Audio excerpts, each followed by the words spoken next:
I was never supposed to keep it. In fact, the order was clear. Burn the document, reduce it to ash, erase every trace it ever existed. But I didn't. And now, after years of silence, I am finally ready to speak about the night the Vatican commanded me to destroy something that, if revealed, could shake foundations far older than the Church itself. This is the Swiss Guard Archives, and these are the chronicles I was never meant to share. It began, as most forbidden stories do, on a night that was never supposed to happen. It was past 2 in the morning when a messenger tapped gently on the door of my watchpost. He didn't wear the usual red sash of internal couriers, nor the black cassock typical of clergy. Instead, he wore a simple gray suit, unmarked, unremarkable, forgettable, which meant only one thing. He belonged to the Secretariat of State. And anything delivered at that hour was never routine. He handed me a sealed envelope, marked with a crest I had seen only twice in my entire career, the insignia of the Prefect of the Apostolic Archives. Not Secret Archives, the Church had rebranded it years ago to sound less ominous. But inside the Vatican walls, we still called it by its old name, Archivum Secretum Apostolicum Vaticanum, the Secret Archives. The envelope was thick. Inside, I felt something stiff. Cardboard, maybe? Parchment? Whatever it wasn't just paper. I looked up to ask a question, but the messenger had already turned the corner. They always do. I broke the wax seal. Inside was a single line. Report immediately to the Archivum Sublevel 4. Bring no one. Speak of this to no one. Sublevel 4. That level wasn't supposed to exist. The archives are not like the rest of the Vatican. No marble, no frescoes, no gilded ceilings. Just cold stone, metal doors, and silence so complete it feels engineered. Visitors see only the public rooms, harmless corridors, climate-controlled chambers, polite librarians who pretend nothing unusual is stored beneath them. But below, in levels that don't appear on any map, that's where the real Vatican begins. I descended alone, my footsteps echoing up the stairwell. At each checkpoint, something strange kept happening. Guards stepped aside without scanning me, without examining the order, without speaking, as if they had been instructed long before I arrived. Sublevel 2, Sublevel 3, and then, finally, a heavy steel door labeled with nothing but a Roman numeral, IV. I pressed my hand to the biometric plate. I shouldn't have had access clearance that deep, but the light flashed green. The door unlocked. Inside was not an archive, but a vault. Lit by a single hanging lamp, the room was empty except for a table in the center. And on the table, a wooden box. Old. Hand-carved. Wrapped with 3 leather straps sealed by wax impressions. In front of it stood an elderly man in simple clerical clothing. No insignia, no jewelry, no sign of rank. But I knew exactly who he was. The Prefect of the Apostolic Archives. A man who almost never left the restricted levels. A man whose identity I am not permitted to speak. A man who knew secrets that could end nations. He spoke without turning to look at me. Guard, before you leave this room, you will either be entrusted or condemned. My hand instinctively moved toward my halberd. Not to threaten him, never that, but because something in the air felt wrong. He gestured toward the box. What you see inside has been sealed for over 4 centuries, and tonight it will be destroyed. Destroyed? Archives are meant to preserve, not obliterate. Your order is simple. You will carry this box to the incineration chamber. You will place it inside yourself, and you will burn it completely, without opening it. I nodded automatically, but then he said something that made the hairs on my neck stand up. Should you fail to fulfill this task, understand, you will not only be defying the Holy See. He lowered his voice. You will be defying something older. Older than the church. Before I could ask anything, he gave me the box, turned off the lamp, and walked past me. The door shut behind him, and I was alone with something the Vatican wanted erased from existence. The wood was warm, not like heated warm, more like alive warm, pulsing faintly against my palms. The engravings on the outside were symbols I didn't recognize, not Latin, not Greek, older, cruder, interlocking spirals and triangles that seemed to shift when viewed from different angles. I took one step toward the exit, and the entire box shuddered. Just once. I froze. Wood doesn't move on its own. At least, it shouldn't. Another step. Another shudder. The straps rattled as if something inside the box pushed outward, not violently, more like a heartbeat. A slow, deliberate rhythm. I swallowed hard. The incineration chamber was 2 floors down, a 5-minute walk. 5 minutes alone, with whatever this was. I tightened my grip and began walking. But with every step, the box grew warmer, the heartbeat stronger. Whispering sounds, too faint to understand, seemed to leak from the cracks. By the time I reached sub-level 6, my hands were trembling. I entered the incineration antechamber. A priest waited there, one I had never seen before, wearing thick gloves and a protective mask, the kind used for chemical disposal. He didn't speak. He simply pressed a button, and the incinerator door slid open, revealing a roaring white heat inside. I stood before the flames. All I had to do was let go. Just drop the box. Simple. But something inside me froze. Not out of fear, out of certainty.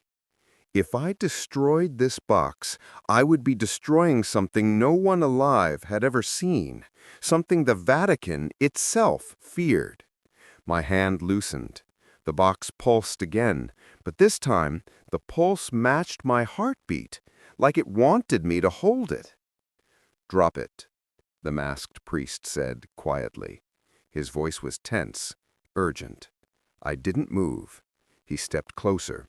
I said, but before he could finish, the box suddenly cracked down the middle.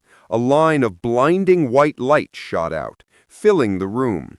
The priest stumbled back, shielding his eyes, and something deep inside me whispered, "Open it." I made my decision. I did not destroy the box. I opened it. The light faded instantly, leaving silence. Inside the splintered box was a single sheet of parchment, just one, thin, brittle, yellowed with age. But what was written on it was impossible. The text wasn't in any human language. It looked carved, not written, etched into the fibers as though burned with heat. The symbols glowed faintly, shifting like liquid metal, but at the top, in small Latin letters, modern Latin, was a title, Testimonium Custodis, Archivum 13, the testimony of the Watcher, Archive 13. There is no Archive 13, not officially, not in any catalog, but every guard knows the rumor. Archive 13 is the section of the Vatican that houses documents not meant for human eyes, records not of earthly governance or theology, but of encounters. Encounters with what? Even we don't know. My hand shook as I read the first line written in Latin underneath the symbols. "What you call God is not what watched us first." I stopped breathing. The masked priest stood frozen in the doorway, staring at the parchment like it was poison. "You shouldn't be reading that. You weren't chosen." Chosen? Before I could react, he lunged for the document. I pulled away instinctively. He reached for it again, and the parchment emitted a sharp, metallic ringing sound. The priest screamed, clutching his ears. Blood began to drip from his nose. I stepped back in horror. The parchment had repelled him. As he collapsed to the floor, I heard footsteps behind me. Dozens of them. The door to the chamber slammed open. 2 cardinals, 3 guards I didn't recognize, and the prefect himself. His expression wasn't anger. It was dread. "You opened it. You weren't meant to open it." I held up the parchment. It opened itself. His face went pale. He said, "A choice has been made. Not by us." He stepped forward. "Guard, listen to me. Give me the document, now, before it binds to you." Before it binds to me? I looked down. The edges of the parchment had begun to glow softly in my hands. The symbols were shifting more rapidly now, rearranging themselves into patterns I felt but didn't understand. Every instinct told me to hand it over, but another instinct, deeper, older, told me to run. The prefect extended his hand. "Do not defy the Holy See." But the parchment pulsed again, warm, alive. And that's when I understood. It wasn't trying to be destroyed. It was trying to be found. I turned and ran. The corridors of the deep archives are a labyrinth, intentionally so. Even guards trained to navigate them get lost in the twisting passages. But that night, I didn't need directions. Somehow, every path felt familiar, as though the parchment guided my steps. Behind me, alarms blared. Footsteps thundered through the halls. Orders were shouted in Italian, Latin, even German. "Recover the document. Do not let him reach the surface. Seal sublevels 4 through 6. I sprinted past a series of restricted vaults, doors marked with symbols I'd never seen before. One bore the same interlocking triangles as the box. Lights flickered overhead. The temperature dropped sharply. My breath turned to mist. And then, the voices began. Not human voices. Not whispers. Something else. Something speaking through the symbols on the parchment. I didn't understand the language, but the meaning pressed into my mind. "Do not return me to silence." A shadow moved ahead, another guard. He raised his weapon. "Stop, by order of His Holiness." The parchment pulsed again. The guard staggered backward, colliding with the wall as though pushed by an invisible force. I didn't look back. I kept running. The deep archives have no exits to the outside, no windows, only controlled access points. But as I turned a corner, the symbols on the parchment flared, and a seam in the stone wall opened. A doorway. One I had never seen. One that absolutely should not exist. Cold night air rushed in. The Vatican gardens lay beyond, lit by moonlight. I stepped through, and the doorway closed behind me, leaving no trace it had ever been there. I stood alone among the trees, the document still glowing faintly in my hands. For the first time since this began, the silence felt peaceful. But it didn't last. A voice spoke behind me. "You've made a grave mistake." I turned. The prefect stood a few meters away, breathing heavily. He must have taken a different route, one far less direct than the one that had opened for me. He wasn't angry. He looked heartbroken. "That document was sealed for a reason. It is not holy. It was not written by any prophet. It predates Scripture. It predates us." He stepped closer. "Give it to me and we can still contain this." But before I could answer, the parchment unfurled itself completely in my hands. The symbols rearranged one final time, and I finally understood what they meant. The prefect looked at the document, then at me, and whispered, O God, it chose you. For a moment, everything slowed. The trees stopped moving. The wind fell silent. Even the prefect seemed frozen in place. And then the parchment began to speak, not with sound, but with memory. A memory older than civilization, older than language, older than the first prayer ever spoken.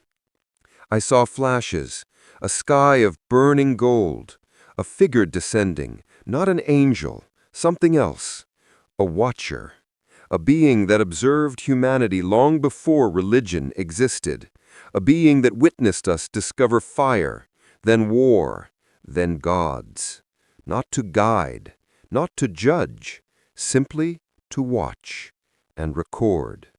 The parchment was one of those records. The Vatican hid it because it revealed a truth that terrified them. The first beings worshipped by ancient humanity were not divine. They were witnesses, archivists, collectors of human history, and they never left. The document contained their testimony, and now somehow it wanted me to continue it. When the vision faded, I looked down. The parchment was blank. Everything it had shown me was now inside my mind. The prefect fell to his knees, whispering prayers. It has marked you. You are no longer a guard. You are a custodian. I knew what he meant. The Vatican does not allow rogue custodians. Anyone who carries knowledge from Archive 13 either serves the Church or is erased by it. I folded the parchment, now ordinary, inert, and slipped it inside my uniform. The prefect looked up at me with sorrow. Run, before they arrive, before they decide your fate for you. Will you report this? I asked. He closed his eyes. I will tell them you died in the escape. A strange kindness. I nodded. Then I disappeared into the dark, leaving behind the walls I had sworn to protect. I will not describe where I went or how I survived, only that the parchment remained blank for months, until one night it wasn't. The symbols reappeared, new ones I had not seen before, ones that were not centuries old, but recent. A new testimony, written by me, or through me. I still don't know which. That's when I understood the truth. The Vatican didn't fear what the parchment contained. It feared what it might become. A living record, a continuing archive, a second witness. One they could not control, one chosen by something older than their authority, something that had been watching humanity long before there was a church to name it. You might ask why I'm telling this story. Why now? Why at all? It's simple. 3 nights ago, I received a message. No seal, no signature. Just a single sentence written in the same fluid, shifting script as the parchment. Another custodian has been chosen. That means someone else out there has seen what I have seen. And if they don't understand it, if they don't control it, if they are not prepared, the Vatican will hunt them, silence them, erase them, just as they tried to erase me. So I am opening the archives now, not the Vatican's archives, mine. The chronicles that were never meant to be spoken, the testimonies hidden from humanity, the records of the watchers who came before belief. This is just the beginning. What the Vatican ordered me to destroy, I will now share with all of you, because the truth is no longer silent. It is writing itself.